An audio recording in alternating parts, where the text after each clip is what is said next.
Começa agora, Evangelho de Cada Dia, com o Padre Romildo Lopes.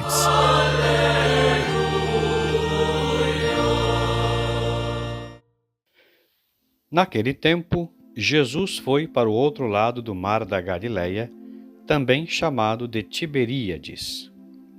Uma grande multidão o seguia, porque via os sinais que ele operava a favor dos doentes.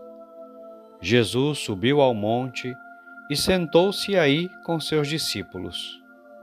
Estava próxima a Páscoa, a festa dos judeus. Levantando os olhos e vendo que uma grande multidão estava vindo ao seu encontro, Jesus disse a Filipe: "Onde vamos comprar pão para que eles possam comer?" Disse isso para pô-lo à prova, pois ele mesmo sabia muito bem o que ia fazer. Filipe respondeu: "Nem 200 moedas de prata bastariam para dar um pedaço de pão a cada um." Um dos discípulos, André, o irmão de Simão Pedro, disse: "Está aqui um menino com 5 pães de cevada e 2 peixes. Mas o que é isso para tanta gente?" Jesus disse: "Fazei sentar as pessoas." Havia muita relva naquele lugar, e lá se sentaram aproximadamente 5.000 homens.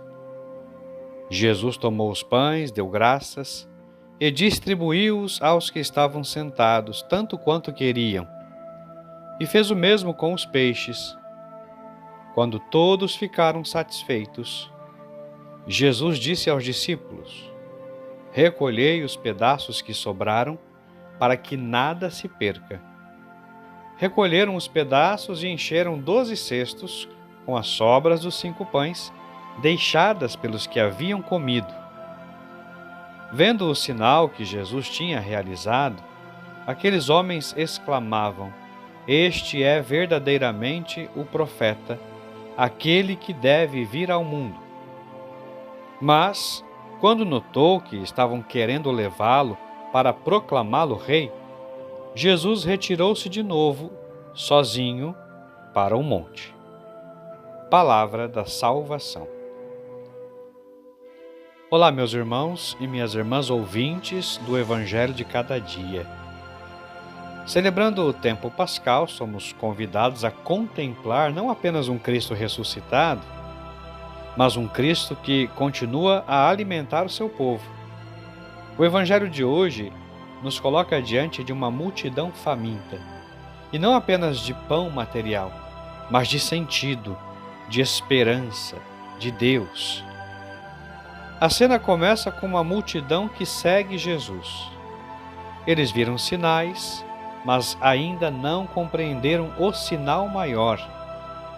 Quantas vezes também nós seguimos Jesus por aquilo que Ele pode fazer por nós, e não por aquilo que Ele é.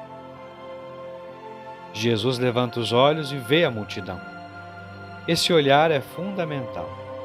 É o olhar da compaixão divina. Como recorda o Papa Francisco, Deus não olha as multidões como números, mas como filhos. Jesus vê a fome concreta e age. Mas antes de agir, ele provoca.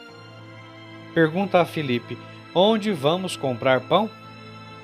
Deus frequentemente nos coloca diante de situações que parecem maiores do que nós. Não para nos humilhar, mas para nos ensinar que a salvação não vem de nossos cálculos. Filipe responde com lógica humana. André, porém, dá um passo a mais. Apresenta o pouco que há. 1 menino, 5 pães, 2 peixes. É quase nada. Mas é tudo quando colocado nas mãos de Cristo. Aqui está o primeiro grande ensinamento. Deus não espera que tenhamos muito. Ele espera que entreguemos o que temos. Quantas vezes dizemos: "Senhor, eu não tenho capacidade, não tenho tempo, não tenho forças." E o Senhor responde: "Dá-me o teu pouco, porque o pouco com Deus se torna infinito."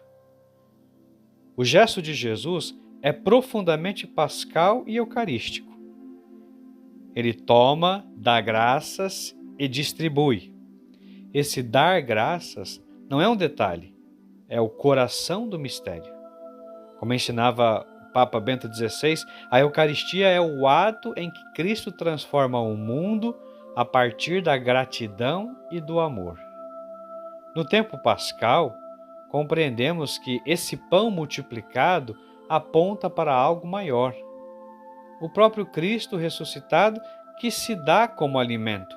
Não é apenas pão que sacia o corpo, mas o pão vivo que sustenta a nossa alma. E o resultado?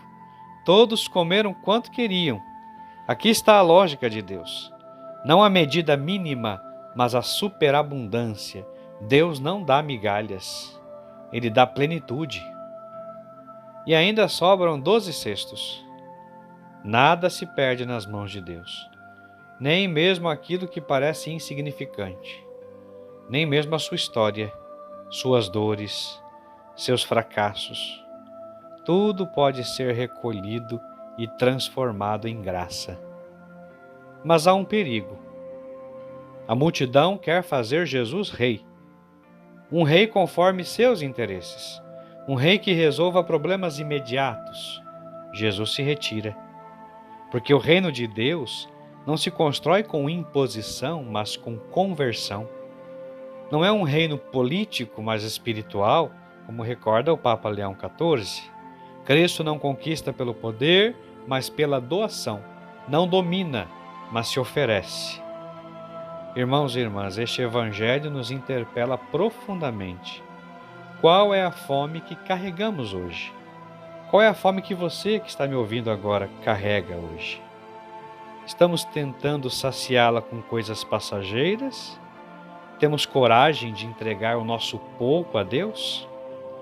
No tempo pascal, somos chamados a viver como ressuscitados. E isso significa confiar que mesmo nas situações de escassez, Deus pode fazer brotar abundância. A Eucaristia que celebramos é a continuação desse milagre.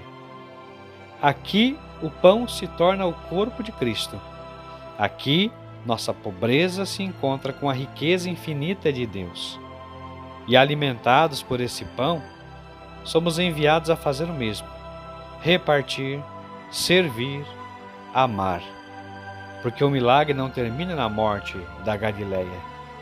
Ele continua na vida da igreja, continua em mim, continua em você. Rezemos assim: Senhor Jesus, pão vivo descido do céu, nós te agradecemos porque olhas para a nossa fome e não permaneces indiferente. Recebe, Senhor, o pouco que temos e somos, transforma a nossa escassez em abundância de graça. Ensina-nos a confiar mais em Ti do que em nossos cálculos. Alimenta-nos com o Teu corpo e Teu sangue, com o Teu amor, para que, fortalecidos no tempo pascal, sejamos sinais vivos da Tua presença no mundo. Assim seja. Amém. Deus abençoe você, em nome do Pai, e do Filho e do Espírito Santo. Até amanhã, se Deus quiser.